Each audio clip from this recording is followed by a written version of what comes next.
welcome back to another video. I'm doing another application of these cluster lashes. I thought I'd show you the little box because the last video I did not show it. So these are the different lash mats that you can do, and let's get started. I am starting with my eyelashes bare. I took them off. I do them every week.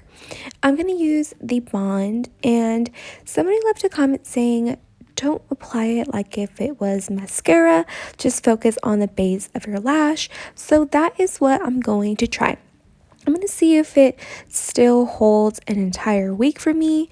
I get asked a lot, how long do these last? And at first I wasn't really too sure, because at first I would just take them off after a few days, or I would try to go really long and then they would just look crusty.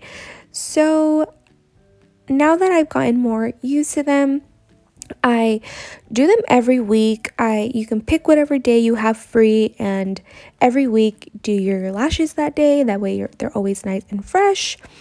So that's what I'm going to do. I'm just going to alternate between a long and a shorter length, and I'm going to do that all the way across my eye.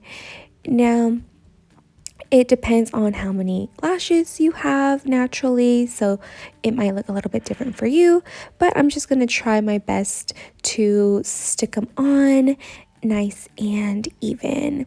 And I really like this look. Let me know what you think. I usually do a cat eye with a little bit longer on the outside, but I wanted to do something a little bit different and make them look a little bit more fuller.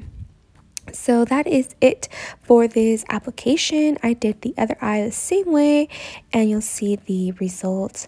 Hopefully this was a little helpful for you to see how I apply them, and I will see you in the next video. Hopefully I'll try out a different brand, but this brand is really good. I really love it.